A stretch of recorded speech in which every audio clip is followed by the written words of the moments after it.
19, 20, 21. Done. All of them. Done. He carved 21 marks into an Appalachian tree, one for each deputy who watched his brother hang. Chapter 1. The Hanging at Cutter's Ford. The morning Eli Boone's brother died, the fog had not yet lifted from the hollow. It sat heavy and gray over the creek bottoms, clinging to the sour wood and the poplar like a thing that did not want to leave, and the smell of wet earth and wood smoke moved through the trees in long, slow drifts that carried no warmth. It was the kind of morning the mountains kept for themselves, a morning that belonged to no calendar and no particular year, just the old breathing of the ridgelines doing what they had always done since before any white man or Cherokee warrior or long hunter had ever looked up from the valley floor and thought that the world might go on forever, in every direction without end. Eli stood at the tree line above Cutter's Ford with his hat pulled low and his hands pressed flat against the rough bark of an old chestnut, and he watched. That was all he could do. Watch. They had come for him the night before, and he had run, not because he was a coward. The Boones had never produced a coward in 6 generations of mountain living, but because his brother Harlan had grabbed his arm in the darkness of the barn and said, "Run, Eli, run and don't you stop." And Harlan's voice had carried the kind of weight that a man's voice only carries when he already knows what is coming and has accepted it with the full measure of his chest. So Eli had run. He had gone up through the back pasture and into the timber and climbed until the lights of the home place were small and yellow below him, and then he had kept climbing until there was nothing below him but darkness and the sound of the creek. He had not slept. Now it was morning, and the fog was lifting in pieces, and what he saw below him in the cleared ground beside the ford made something in his chest go very still and very cold, the way a pond goes still before a hard freeze. The surface going flat and silent as glass just before the cold locks it down for good. They had built the scaffold during the night. It was rough work, pine lumber still white and raw, the kind of construction that men put together fast when they are not intending for it to last, when permanence is not the point, and the point is only the act itself and the message the act sends. The scaffold stood beside the largest sycamore at the bend of the creek, and the sycamore's white bark seemed almost to glow in the gray morning light. And Eli would remember that white bark for the rest of his life, would see it in the dark behind his eyes, on nights when sleep would not come, would carry it with him the way a man carries a splinter he cannot reach, deep in the meat of the palm, working inward. Harlan was already standing on the platform. Eli counted the men below without meaning to, the way the mind does arithmetic in moments of extremity without being asked. He counted them twice. 21 deputies and lawmen ranged around the scaffold and along the creek bank, some on horseback, some on foot, all of them wearing the star or the badge or the armband that marked them as agents of Cutter County law. Sheriff Lyle Dobbins stood at the base of the scaffold steps with his thumbs hooked in his belt and his hat pushed back on his head, and even from the tree line above the ford, Eli could see the satisfaction in the man's posture, the loose ease of a man who has gotten what he wanted and intends to enjoy the getting of it. Harlan Boone was 24 years old. He was taller than Eli by 2 inches and broader through the shoulders, and he had their mother's dark hair and their father's gray eyes. And he had never in his life done a thing that deserved what was being done to him now. What he had done, what Eli knew to be the truth of the matter, regardless of what Dobbins had told the county and the circuit court, was witness a killing. He had been standing at the wrong ford on the wrong creek on the wrong evening, and he had seen Dobbins's eldest son put a pistol to the back of a colored man's head behind the mill at Ridgecrest and fire it. And the colored man had fallen into the mill race and the water had taken him, and Harlan Boone had been in the trees not 30 yards away with a string of catfish over his shoulder, and the whole thing had happened in front of him like a performance arranged for his particular damnation. He had told Eli that same night, He had sat at the kitchen table with his hands wrapped around a coffee cup and his face very quiet and said, "I saw something today, Eli." And then he had told it. Eli had listened, and when Harlan was finished, they had both sat there in the lamplight for a long time without speaking, because there was nothing to say that would make the thing smaller or more manageable or less dangerous than it was.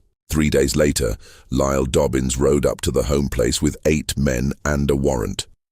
The warrant said Harlan Boone had murdered one Clarence Aldridge, a white farmer from over the ridge in Polk County, with a knife during a dispute over timber rights. Clarence Aldridge was not dead. Clarence Aldridge was, as far as Eli and Harlan both knew, alive and well, and farming his 40 acres without any particular connection to either of them. But the warrant was signed by Judge Prentice Calhoun, who owed Dobbins 3 years of favors, and the sheriff of a mountain county in 1923 did not require the truth to be true. He only required it to be written down by the right man in the right ink on the right paper. The trial had lasted 1 afternoon. Harlan had no lawyer. The man appointed to sit beside him and advise him had advised him to plead and accept the mercy of the court, and Harlan had said there was no mercy in any court he'd ever seen, and the man had gone red in the face and said nothing more. The jury had deliberated for 40 minutes. Eli had sat in the back of the courtroom and watched his brother's face during the reading of the verdict, and Harlan had not flinched, had not gone pale, had only nodded once, very slowly, as though something he had long suspected had been confirmed. The sentence was death by hanging, to be carried out at Cutter's Ford on the morning of the 19th of April, in the year of our Lord 1923. They had come for Eli that same night, because Dobbins was not a man who left loose ends, and a surviving brother who knew what Harlan knew was a loose end of considerable dimension. Harlan had heard them coming. He always had good ears, better than Eli's, could hear a squirrel moving in dry leaves at 200 yards. And he had said, "Run, Eli, run, and don't you stop." And Eli had run, and now he was standing in the tree line above Cutter's Ford, watching his brother die, and there was nothing he could do about it, nothing at all. And the fog was lifting, and the sycamore's bark was white as bone in the grey morning light. He watched the rope go over the crossbeam. He watched the hood come out, rough burlap, the kind used for feed sacks, and he watched Harlan turn his head away from it, and one of the deputies grabbed his chin and forced his head back, and something moved through Eli's body that was not grief and was not rage, but was some compound of the two that had no name in any language he knew. He pressed his forehead against the chestnut bark and breathed and made himself look. Harlan did not speak. They gave him the chance. Dobbins said something Eli could not hear from the ridge, likely the formal question about last words, and Harlan stood straight and said nothing. Just stood with his shoulders back and his chin level and the hood over his face, and Eli thought that was the most dignity he had ever seen a man carry in a single moment. More dignity than all 21 of those badge-wearing men down there possessed in the whole sum of their lives. The trap fell. Eli Boone turned away from the tree line and walked back into the timber. He walked for a long time, not in any particular direction, just up and away, higher into the mountain, until the sound of the creek was gone. And there was no sound at all except his own breathing and the wind moving through the high timber, and once the call of a raven somewhere above him, long and flat, and carrying nothing he wanted to hear. He walked until dark. He slept in a rock shelter he had known since boyhood, curled on his side in the dead leaves with his coat pulled tight, and he did not dream, or if he did not remember it. In the morning he was still alive, which surprised him a little because some part of him had expected the night to simply take him, the way the mountains sometimes took men who had nothing left to keep them warm. But he was alive, and being alive meant something had to be decided. He lay in the rock shelter for a long time after waking, staring up at the grey stone above him, tracing the cracks and ledges with his eyes, and he thought about Harlan. He thought about 21 men standing around a scaffold. He thought about a warrant signed in wrong ink with wrong words on wrong paper. He thought about a judge who owed favors and a jury that deliberated for 40 minutes and a rope that went over a crossbeam in the early morning fog. He thought about what a man does when the law is the crime. There was a beech tree at the mouth of the rock shelter, old and smooth-barked, the kind of tree that holds a carving for 100 years without letting it go. He had carved his own name in it as a boy, and Harlan's name beside it, and the year, and a crude fish because they had caught a large catfish in the creek below that day and considered it worth commemorating. The old carving was still there, the bark grown out around the letters, softening them, making them part of the tree. He took out his knife. He made the first mark, a single vertical line, clean and deep, cut into the smooth grey bark beside the old boyhood carvings. He stood back and looked at it. It was nothing, just a line, just a wound in the wood that the tree would eventually cover over and absorb. But it was also a count, the beginning of a count. 1. He put the knife back in his pocket and started down the mountain. He had things to do. He had a brother to bury, if they had left the body to be buried, which was not certain. He had a home place that Dobbins's men had likely gone through, taking what they wanted and burning what they didn't. He had nothing but the clothes on his back and a knife and a head full of faces and a number, 21, that sat in his chest like a coal that would not go cold. He had work ahead of him, not the work of a killer. Eli Boone had never killed a man and did not intend to become a man who killed.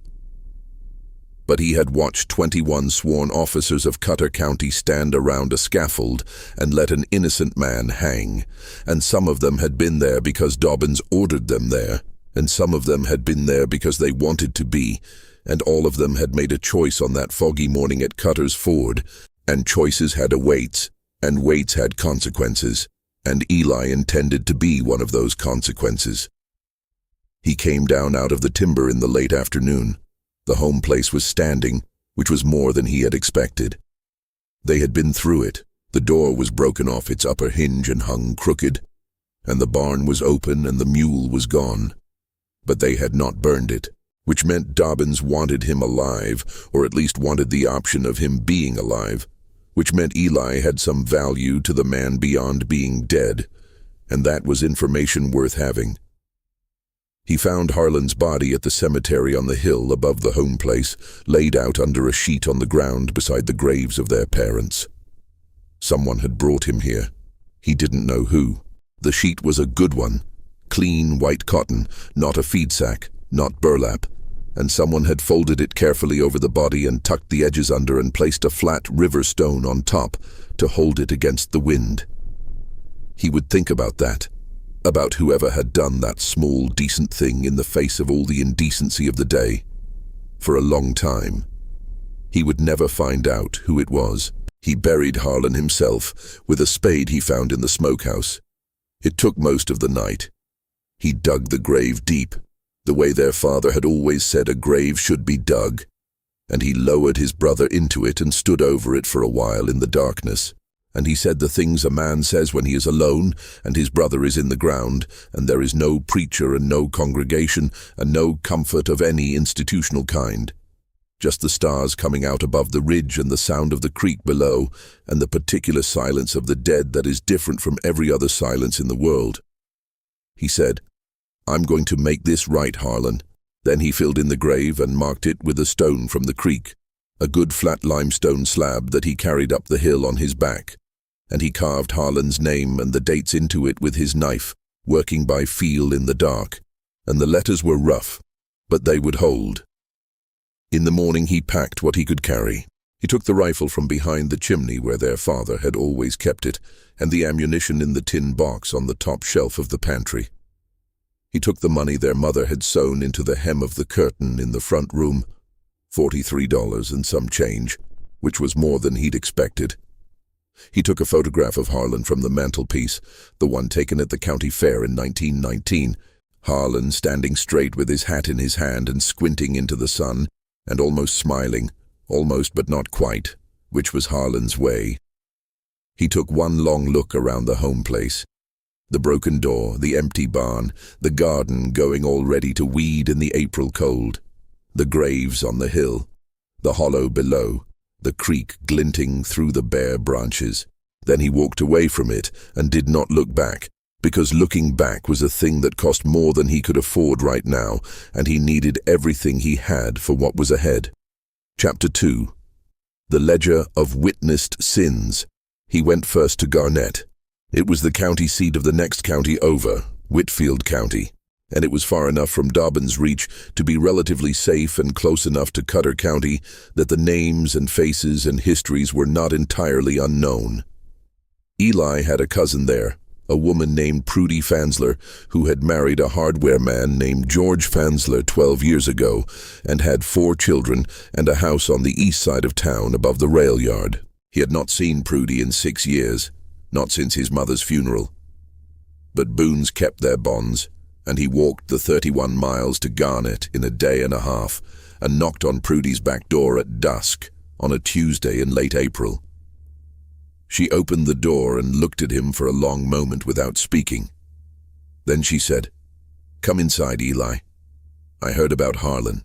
She fed him and gave him a bed in the back room, and she asked no questions the first night because she understood, as mountain people understand, that some things require a man to sit with them in silence before they can be spoken.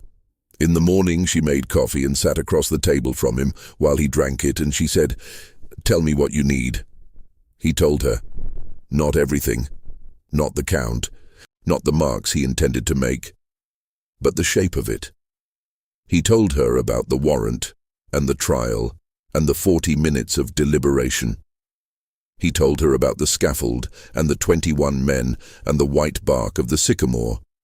He told her about running, and about burying Harlan alone in the dark, and about walking away from the home place. Prudy listened with her hands wrapped around her coffee cup, and her face very still. When he was finished, he said, "What are you going to do?" He said, "I need to know every one of those men's names. Every one of those 21. I need to know where they live and what they own and who they owe money to and what they've done that they don't want known." Prudy looked at him steadily. She was a practical woman. She had married a practical man, and they had built a practical life, and she understood the world in terms of what could be done and what could not, and what the costs of each were. She did not ask him why he wanted this information. She knew why. She asked, "Are you going to get yourself killed?" He said, "Not if I can help it." She said, "George has the county records from Cutter going back 8 years. He does business over there and he keeps accounts. I'll look through what we have." That was the beginning of the ledger. He stayed in Garnett for 3 weeks. George Fansler turned out to be a quiet, careful man who had no love for Lyle Dobbins. Few honest businessmen in the region did, and who understood, without being told explicitly, that what Eli was building was some form of accounting. George gave him access to everything he had. Deeds, lien records, business correspondence, tax assessments. Eli read through all of it with the particular focus of a man who has nothing else to do and nothing else to think about. And the picture that assembled itself over those 3 weeks was detailed and damning. He filled a composition notebook, the kind schoolchildren used, with what he learned. Names, addresses, family connections, financial arrangements, outstanding debts, public and private. He learned that Deputy Curtis Vane owned a parcel of timber land adjacent to a tract that Dobbins's brother-in-law had been trying to acquire for 2 years. He learned that Deputy Homer Sills had a wife in Asheville that his official wife in Cutter County did not know about.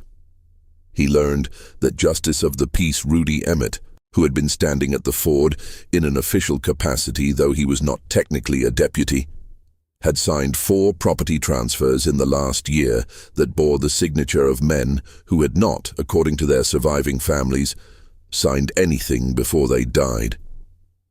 He learned that the colored man Harlan had seen killed behind the Ridgecrest Mill, whose name was Arthur Pryor, 22 years old, a sawyer from over the state line in Tennessee, had a mother living in a settlement up Sawmill Creek who believed her son had run off to work in the Detroit factories and had never received any word telling her otherwise.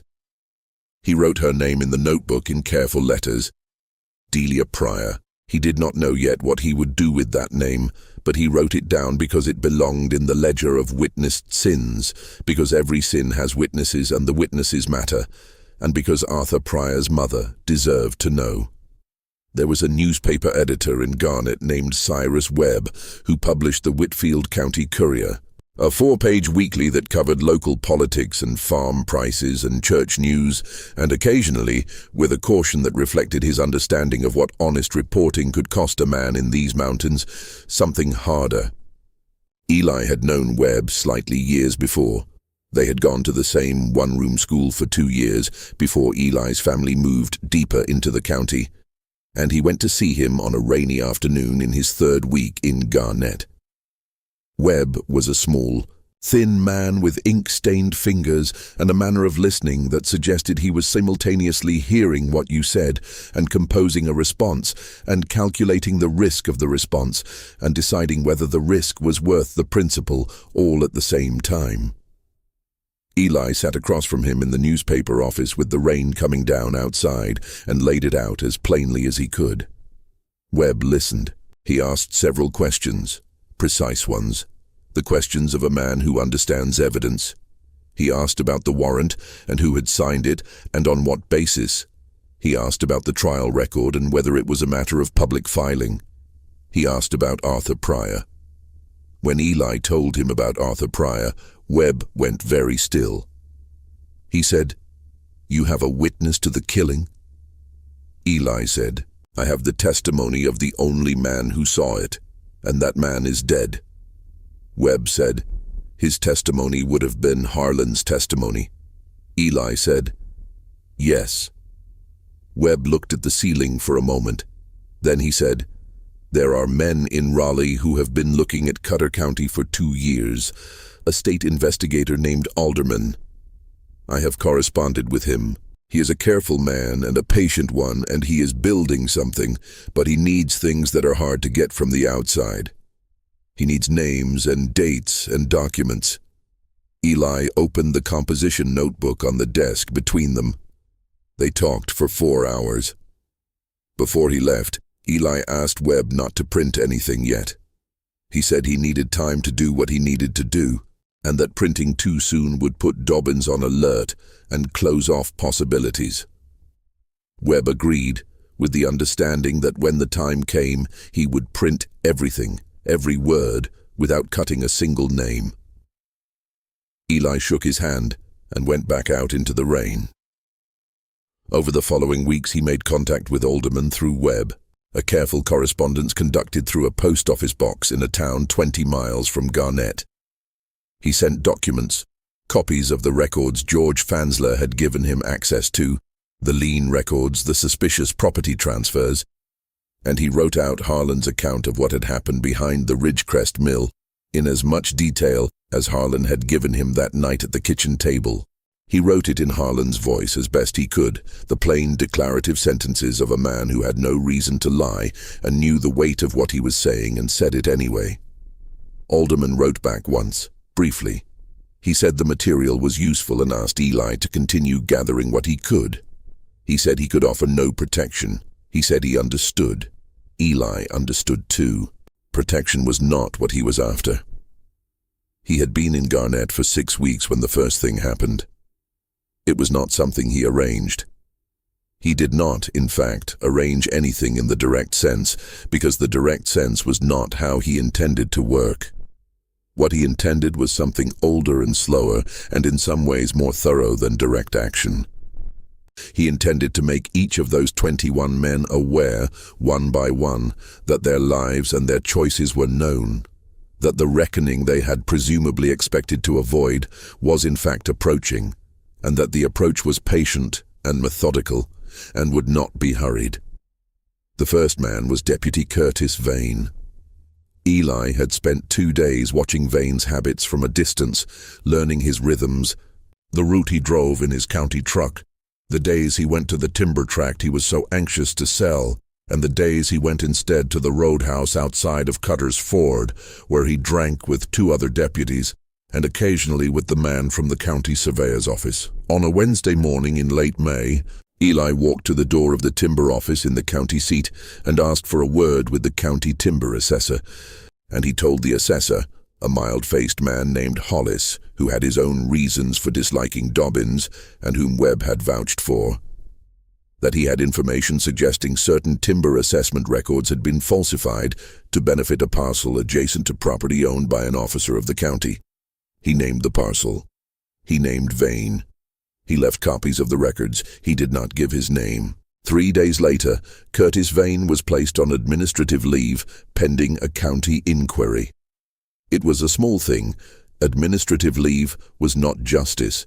It was not consequence in any meaningful sense. Vane would likely be reinstated. The inquiry would likely go nowhere.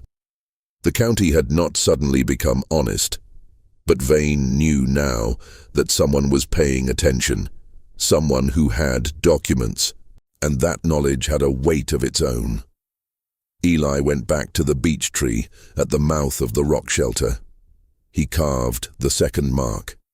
He went to see Delia Pryor in the settlement up Sawmill Creek on a Saturday in June, riding in a borrowed wagon with George Fansler, who knew the roads and whose name carried some small measure of assurance to people who did not know Eli Boone from any other stranger. The settlement was 12 houses along the creek, most of them weatherboard, one stone, with vegetable gardens and a small church at the far end, and an old man sitting in front of the first house who watched them come without moving. Delia Pryor was a woman of perhaps 50, though the mountains had a way of adding years to faces, and she may have been younger.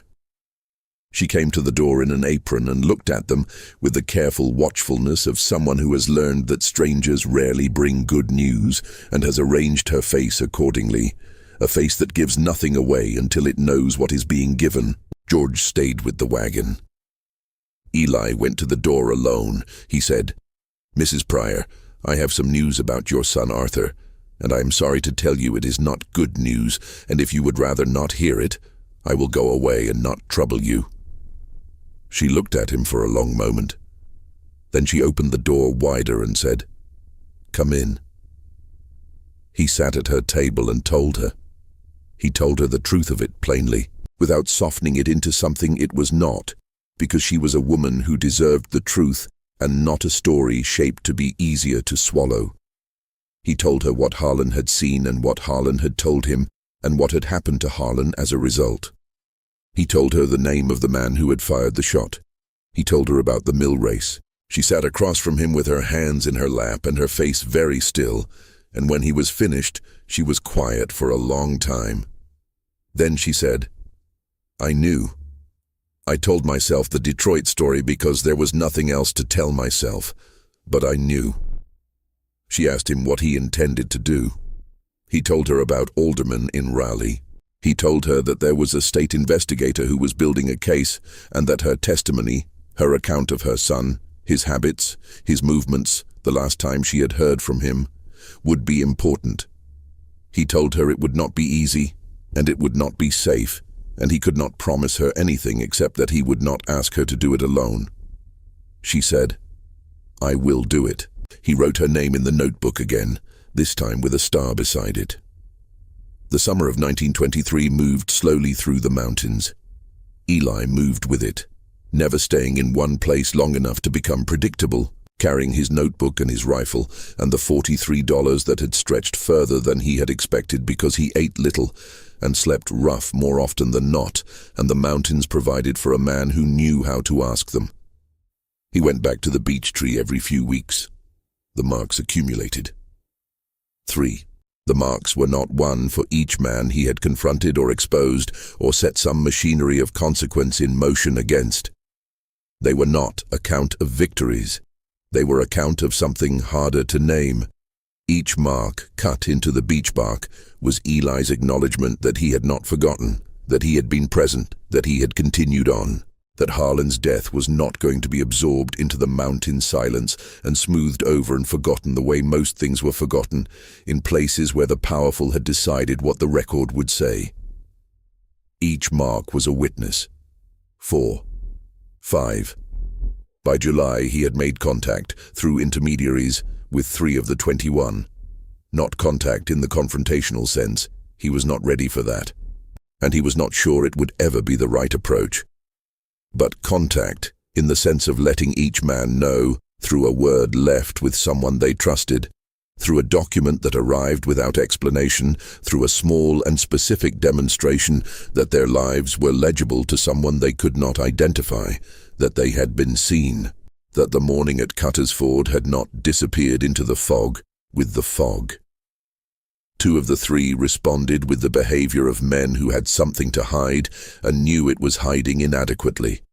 They became watchful, edgy, began covering their tracks more carefully, which paradoxically made the tracks easier to follow. The 3rd, a young deputy named Tatum, who had been at the Ford on his first month of service and had not, from everything Eli could determine, wanted to be there, did something different. Tatum resigned from the Cutter County Sheriff's Department on a Tuesday in August. He left the county entirely. Eli heard about it from Webb, who heard about it from the courthouse. He never found out where Tatum went or what he told himself about why he left. Whether it was the document that had arrived at his home or simply the accumulated weight of what he had witnessed and chosen to stand for. But Tatum's departure made a space in the air of Cutter County that other people noticed, and the noticing was its own form of pressure. Eli went to the beech tree. 6. 7. 8. He was building something, though he could not always see the shape of it clearly. He was building it the way water builds a canyon. Not through force, but through persistence, through the steady application of presence over time, through the refusal to be diverted. He was not a man with a plan in the tactical sense, a man who had laid out each step in a clear sequence from beginning to end. He was a man with a direction, which is different. The direction was toward accountability, however long it took, and by whatever route the mountains offered. In August, he went back to the home place for the first time since the night he had buried Harlan. He went carefully at night, taking the back way through the ridge timber, and he watched the place for half a day before going in. No one was there. The mule was still gone. The broken door had been pushed back into its frame by someone, though it still leaned slightly open. The garden was mostly weeds. The graves on the hill were undisturbed. He sat beside Harlan's grave for a while in the late afternoon light. He said, "I haven't forgotten, Harlan. I'm not going to forget." The stone with the rough letters held.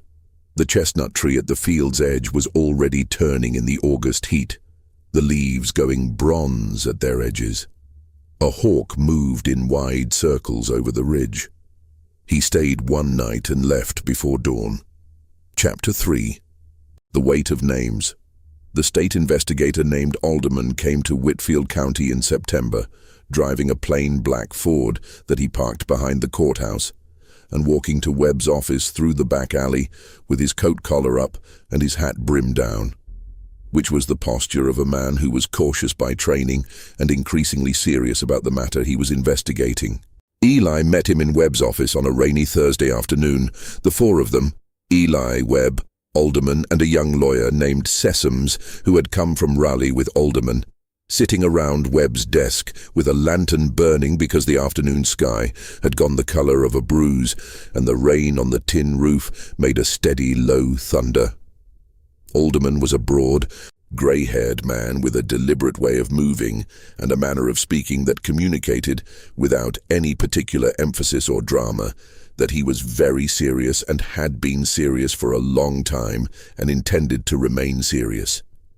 He had a leather satchel full of documents that he opened and arranged on the desk with careful precision, and he looked at Eli for a long moment before he spoke, the way a man looks at a piece of ground before he decides how to cross it. He said, "I've been looking at Lyle Dobbins for 18 months. What you've sent me has been useful, but it's still mostly civil. Property fraud, record falsification, administrative corruption.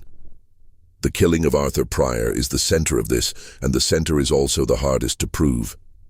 Eli said, "I know where Arthur Pryor's body is." The room went quiet, except for the rain. He told them what he had figured out over the summer, working from the details Harlan had given him, and from what he had been able to piece together on his own about the layout of the Ridgecrest mill and the course of the mill race, and where it emptied into the larger creek downstream.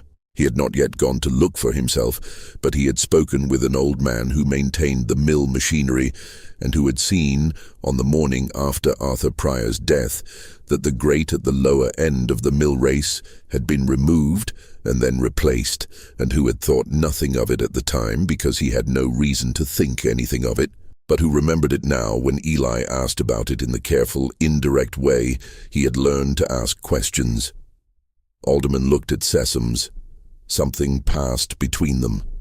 Alderman said, "We can get an order to search the mill race and the creek below it, but I need someone who can testify to the killing." Eli said, "I have Harlan's account, written in his own words, or as close to his words as I can get. I have his testimony that it was Dobbins's son Wade who fired the shot." Sessom said, "A dead man's account relayed by his brother is not testimony." Eli said, "I know that. But it tells you where to look and what to look for, and if you find what I think you'll find in that mill race, you don't need testimony to establish that a man is dead. You need testimony to establish who killed him." Webb said, "I have a source who was in the mill that evening, not at the race, not close enough to see, but close enough to hear the shot and to have seen Wade Dobbins leave in a hurry shortly after." Alderman said, "Have they agreed to testify?" Webb said, "They will. It took time. These things always take time. But they will." Eli thought about Delia Pryor. He said, "Arthur Pryor's mother will testify to the fact of her son's presence in the area and his failure to communicate, and she can identify a photograph of him, which establishes identity. She will testify to the last conversation she had with him and the date. She is willing." Alderman looked at him steadily. He said, "You've been building this for 4 months." Eli said, 5. Alderman said, "There are still the 21 men at the ford." Eli said, "I know. The hanging was legal in the sense that there was a warrant and a trial and a signed death warrant. The wrongness of it goes back to the warrant itself and the charge itself and the trial itself, all of which were instruments of a man trying to silence a witness to a killing. If you can prove the killing, the rest of it comes apart." Sessoms was making notes. Alderman said, "I need you to be very careful between now and when we move on this. Dobbins will have noticed certain things moving against him. The Vane inquiry, Tatum's departure, the questions being asked in the county. A man like Dobbins, when he senses pressure, is capable of significant violence, as you are aware." Eli said, "I'm aware." He was, in fact, more aware of this than he allowed himself to think about directly, because thinking about it directly had a tendency to produce a kind of paralysis that he could not afford. He was a man who was known to Dobbins as a loose end, and loose ends in Lyle Dobbins's world tended to be resolved one way. He had been careful. He had moved constantly, slept lightly, kept his circle of trust small enough to count on one hand. But careful was not the same as safe, and he knew it. The meeting ended with a plan that was not quite a plan, more a set of agreements about what each person would do and who would communicate with whom and how, a web of careful intentions that would need to hold together over what might be several more months of preparation. Eli shook hands with Alderman and with Sessoms and with Webb, and he walked back out into the September rain. He was halfway across town when he became aware that he was being followed. The man behind him was not from Garnett. Eli had spent enough time in the town to know its faces, and this was not one of them. A heavy-set man in a brown coat walking at a distance that was meant to seem casual and did not quite succeed. Eli did not alter his pace. He turned left at the hardware store, then right at the feed mill, making his way through the back streets of the town toward the Fansler house. And at each turn, he noted whether the brown coat followed, and it did. He went in the Fansler house through the front door, and out through the kitchen, and across the back lot and into the alley. And when he came around the block on the far side, there was no brown coat visible anywhere. He waited 20 minutes in the doorway of a closed cooperative, watching the street, and saw nothing more. He told George Fansler that evening. George was quiet for a moment and then said, "You should move on. Not from caution, from strategy. You've gotten what you can get from here, and staying longer only makes you easier to find." Eli knew he was right. He had known it for a while.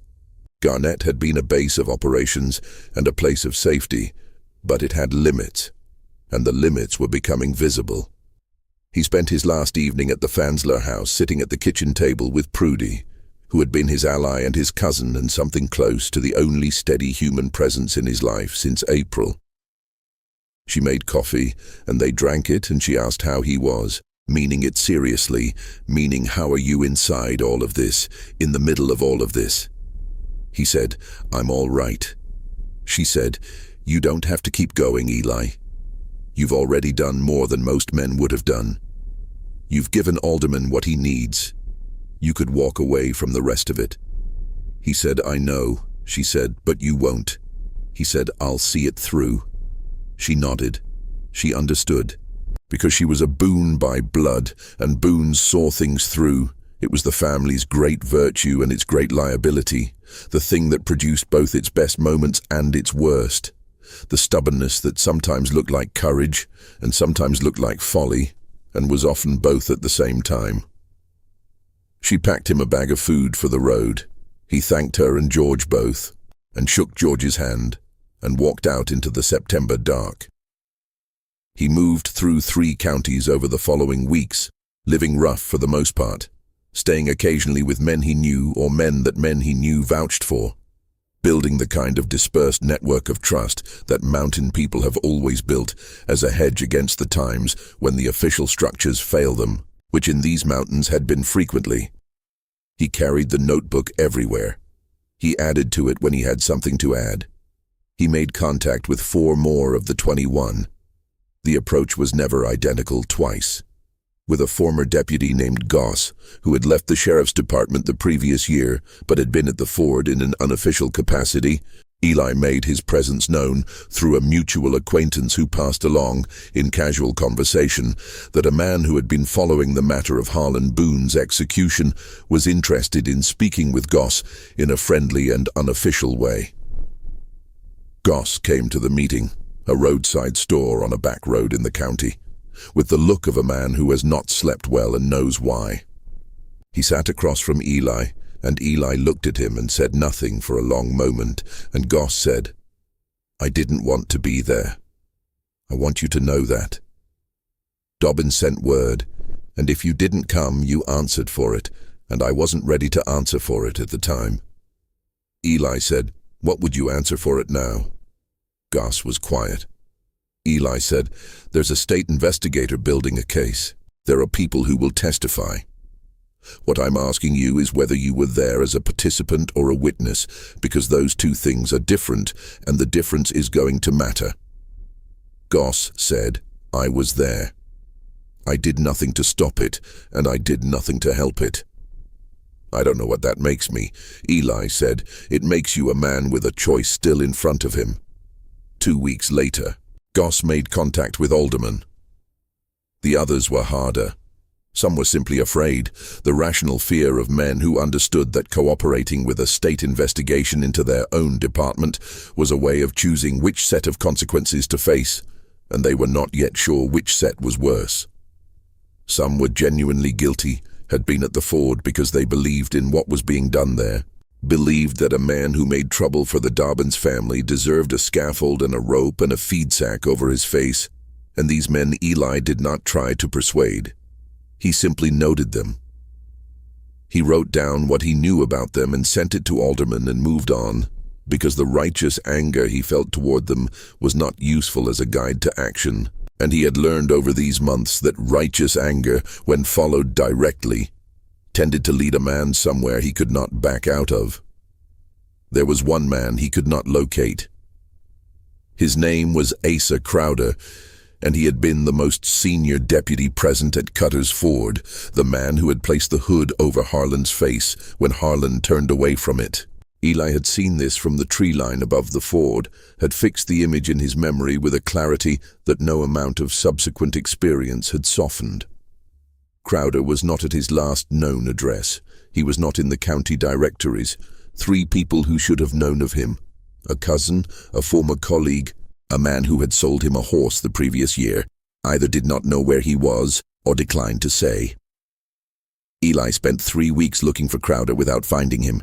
He went to the beech tree, 9, 10, 11, 12. The leaves were off the trees now, November coming in cold and grey, and the beech tree stood bare at the mouth of the rock shelter, its smooth bark grey as old bone in the pale light, and the marks accumulated down its trunk in a column that told a story no one else would read, a private account in the language of absence, each line a name, a face, a morning at a ford in the fog. He sat in the rock shelter for 2 days, eating the dried food he carried and drinking from the creek and thinking. He had been at this for 7 months. He was 31 years old, and he had a brother in the ground and a home place he could not go back to, and a life that had been suspended at the moment. Harlan said, "Run, Eli, run, and don't you stop." And he did not know what would be on the other side of all this. Whether Alderman's case would hold, whether the witnesses would hold, whether the machinery of a state investigation could actually reach into a place like Cutter County and pull out what was buried there. But he knew what he was doing was not nothing, and sometimes not nothing was the most a man could aim for. On the second day, a woman came up the path to the rock shelter. She was perhaps 60, small and weathered, carrying a covered basket, and she walked with the deliberate care of someone who knows this particular ground well. She stopped at the tree line and looked at him without surprise. She said, "You're one of the Boone boys." He said, "Yes." She said, "I'm Nell Adkins. I knew your mother. I live down the hollow. I've seen your fire the last 2 nights, and I knew it wasn't a hunter, because hunters don't stay this close to the home place." He said, "I'm not hiding, exactly." She said, "I know what you're doing, more than you might think. This is a small country and word moves in it, and I have ears that have been listening for a long time."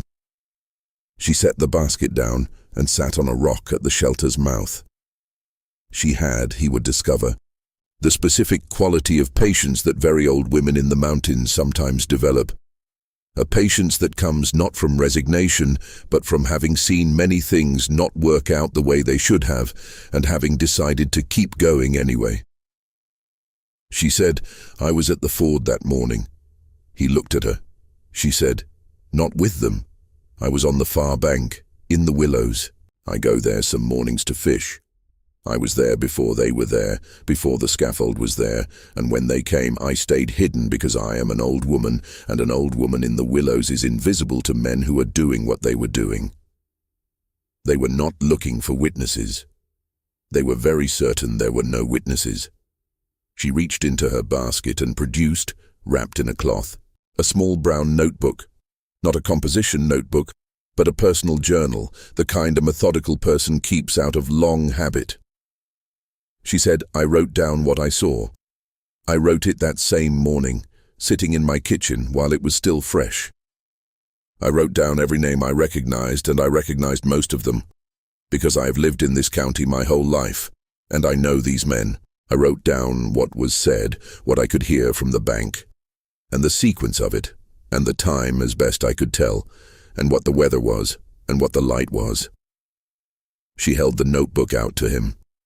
She said, "I don't know what use this is to you, but I've been holding it since April, and it seems to me it ought to go somewhere useful."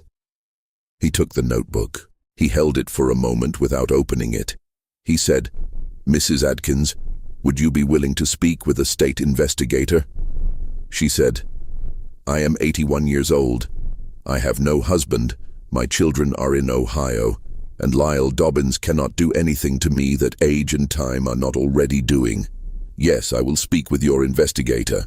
He sat there in the November cold at the mouth of the rock shelter and thought that the mountains, which had taken so much from him, had occasionally given back in ways he had not expected and could not have arranged, and that this was something to be held onto, this capacity of the world to produce a person like Nell Adkins at the moment when she was most needed, not through any magic or fate, but simply through the accretion of all the small choices and habits that had led an 81-year-old woman to go fishing in the willows at Cutter's Ford on a foggy morning in April, and to stay very still and to write everything down. He said, "Thank you." She said, "Don't thank me." Find that man Crowder. He was the worst of them, and that's saying something. She picked up her basket and walked back down the hollow. He opened Nell Adkins's notebook and began to read. Chapter 4. What the Bark Holds. He found Asa Crowder in December, in a lumber camp 40 miles north of the county line. It had taken a further 6 weeks after Nell Adkins's visit, 6 weeks of inquiry along careful channels, asking the right questions of the right people in the dispersed and patient way he had developed over the months, and the answer had come at last from an unexpected direction.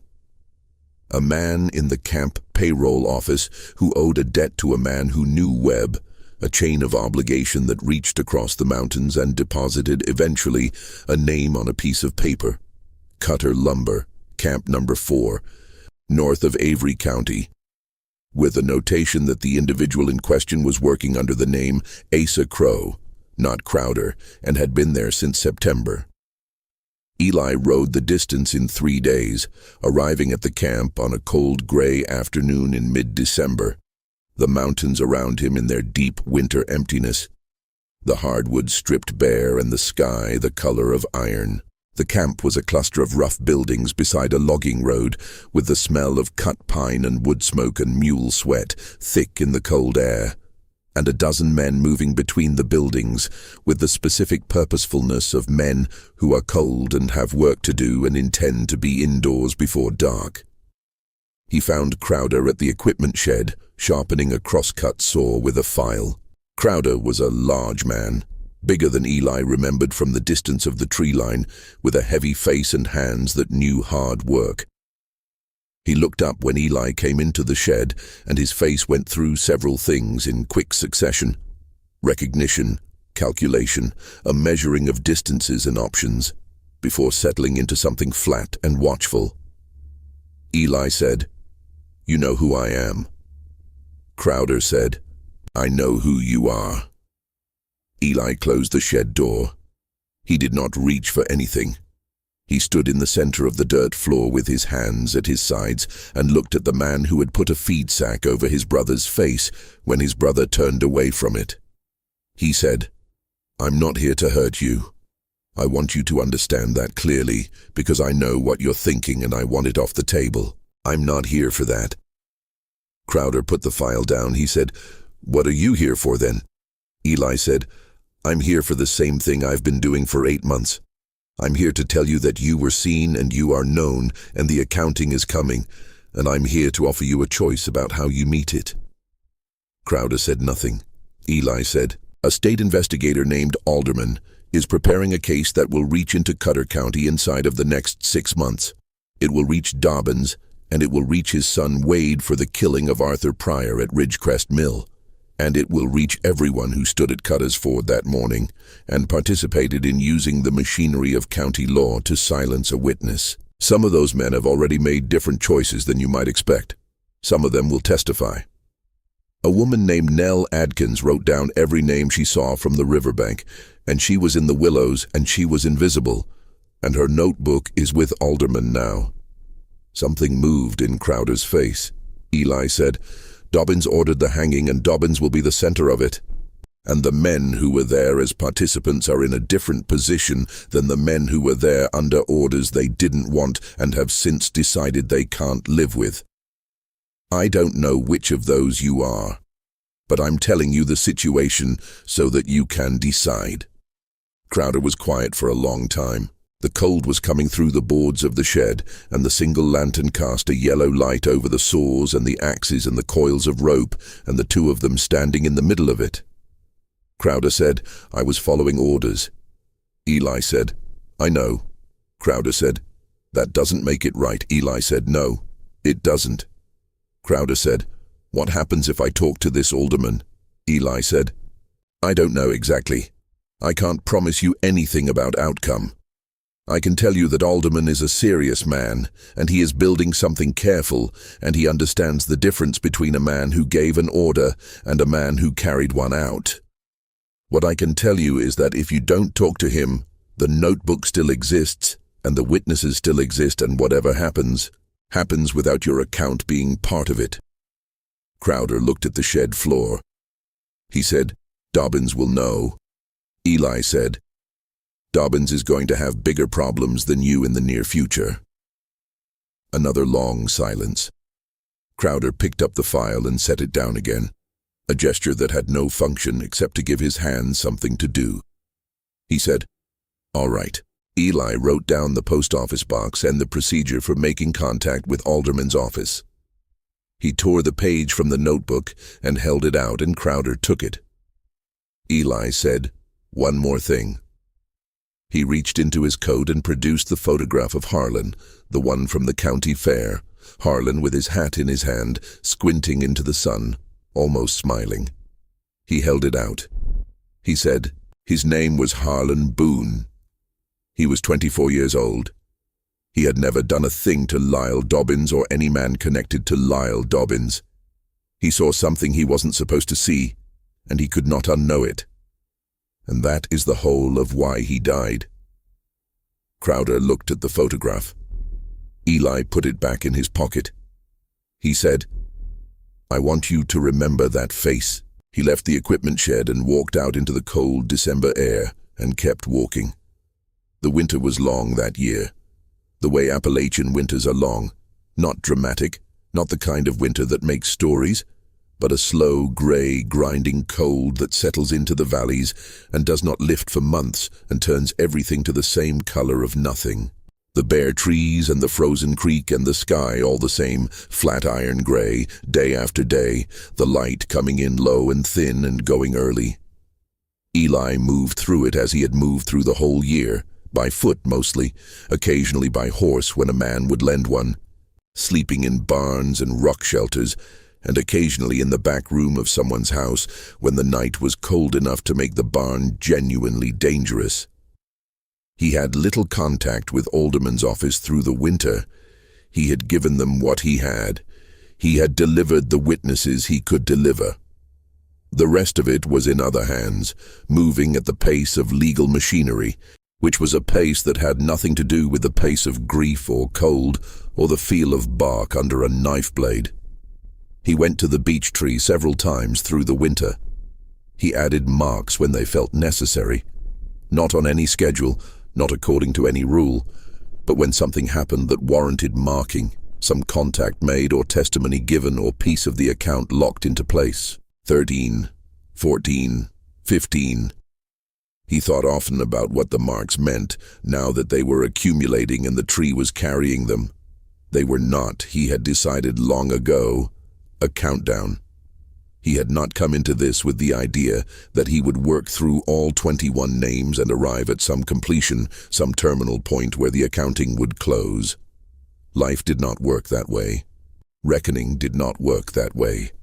The marks were a record of persistence, his persistence, the persistence of the fact of Harlan's life and death against the willingness of powerful men to simply make that fact disappear into the mountain silence. 16, 17. In February, Alderman sent word through Webb that they had found Arthur Pryor. The remains had been in the mill race as Eli had suspected, caught behind the removed and replaced grate, and the county medical examiner who had been brought in from 2 counties over, not the Cutter County examiner who was Dobbins's man, had confirmed the cause and documented the evidence. Wade Dobbins was named in a sealed grand jury indictment that Eli would not hear about for another 4 months, but which was, Alderman's letter implied in the careful language of a cautious man, comprehensive. Eli read the letter twice and sat with it for a while. Arthur Pryor, 22 years old, from over the state line in Tennessee, a Sawyer, a son. Delia Pryor's boy, the one she had told herself, went to Detroit because there was nothing else to tell herself. But who she had known all along was gone in a different way. He thought about Delia Pryor sitting at her kitchen table, listening to him tell her the truth of it, her hands in her lap and her face very still. He thought about the courage that required, not the courage to do a dangerous thing, which everyone understands, but the courage to finally know for certain the thing you have been protecting yourself from knowing. That was its own kind of bravery, the most private kind, the kind that no one sees. He wrote her a letter. He told her that her son had been found and that the matter was in the hands of serious people who intended to do right by it. He chose his words with care, the way you choose words when you know they will arrive in an empty house in a settlement up a creek and be read by a woman alone. And he signed it with his full name, Elijah James Boone, because she deserved to know the name of the man who had sat at her table. Spring came back to the mountains. The trees came out again, the serviceberry first, white against the still bare hardwoods, then the redbud. Then the full flush of the canopy coming in green waves up the slopes, and the creek running high and brown with snowmelt, and the air carrying that particular smell of April in the mountains, the mud and the cold and the beginning of something, which is what April always smells like in those hills. Eli came out of the winter thinner and harder and more patient than he had gone in, which is what winters in the mountains do to a man who lives them honestly. The case broke open in May. He heard about it first from Webb, who sent word through the relay of trusted hands. Alderman had moved. The indictments were unsealed. Warrants had been issued for Lyle Dobbins and for Wade Dobbins, and for 3 other men, including the judge who had signed Harlan's death warrant and the county prosecutor who had presented the falsified case. The state had sent men to serve the warrants. Dobbins had not, as some had feared, barricaded himself in his office or called on his deputies to resist. He had, Webb reported with some evident satisfaction, walked out of the courthouse and gotten into Alderman's vehicle, looking old and ordinary and diminished, the way powerful men always look when the power is finally removed, smaller than the space they occupied, less than the idea of themselves they had spent years constructing. Eli was in a boarding house in the county south of Whitfield when he heard. He sat on the edge of the bed in his room and stared at the floor for a while. He thought about a fog-covered morning at Cutter's Ford. He thought about 21 men around a scaffold. He thought about his brother standing straight with his chin level and the hood over his face, carrying more dignity in that moment than any of them would carry in the whole remainder of their lives. He thought, it's not enough. It was never going to be enough. That was the truth he had been carrying all year, the weight underneath the notebook and the composition of letters and the careful mapping of each man's circumstances and choices. No state investigation, no unsealed indictment, no warrant served on Lyle Dobbins in the parking lot of the Cutter County Courthouse was going to be enough, because enough would require the undoing of April 19th, 1923, and April 19th, 1923 was not going anywhere. It was carved into the world the way his marks were carved into the beech tree, permanent and unchangeable, belonging now to the fixed record of what had happened and could not be made not to have happened. But enough was not, he had decided, the right measure. The right measure was not enough, because enough would require a miracle, and he was not in the miracle business. The right measure was account. Whether the account was rendered accurately, whether the names and the acts were put into the record with their correct weights, whether the machinery of consequence, such as it was, had been set in motion by someone who knew what had been done and refused to let it be absorbed by the mountain silence. He had done that. It was imperfect. It was partial. Tatum had resigned, and Goss had cooperated, and Crowder had given his account to aldermen. And some of the 21 would face legal jeopardy, and some would face only the quieter jeopardy of living with what they knew. But all of them would know, for the rest of their lives, that they had been seen. That was something. It was not enough, but it was something. And something is what the living have to work with. He got up from the edge of the bed and went outside. He walked for several hours, not in any particular direction, just walking, the way he had walked on the day Harlan died, out of the timber and into the world. He came back in the early evening and wrote 2 letters. The first was to Prudy Fansler, thanking her and George, saying he was all right, saying he thought he might stay in the area for a while, see what work came. The second was to Delia Pryor, telling her that the men responsible for Arthur's death had been charged, and that the process of justice, such as it was in this world, had been put in motion, and that he hoped it gave her some portion of what she deserved, which was more than the law could give any mother in her situation, but which was at least better than the Detroit story. He mailed both letters in the morning. Then he walked to the beech tree. He had not been there since February. The tree had come back into leaf. Beech trees hold their leaves longer than almost anything else in the hardwood forest, the dead brown leaves hanging through the winter, finally releasing in the push of the new growth in spring. And the fresh leaves were out now, that particular pale gold green of new beech growth, translucent in the morning light. Each leaf still thin as paper and slightly curved, not yet having reached its full, dark summer green. He stood at the tree and looked at the marks, 17 lines cut in the smooth grey bark.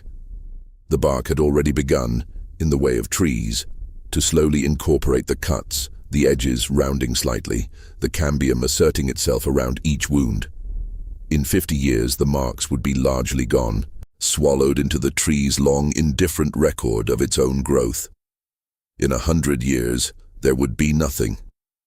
But the tree was here now, and the marks were here now, and he was here now, and now was what there was. He took out his knife. He thought about the remaining 4, the men he had not reached. Not because they were the worst.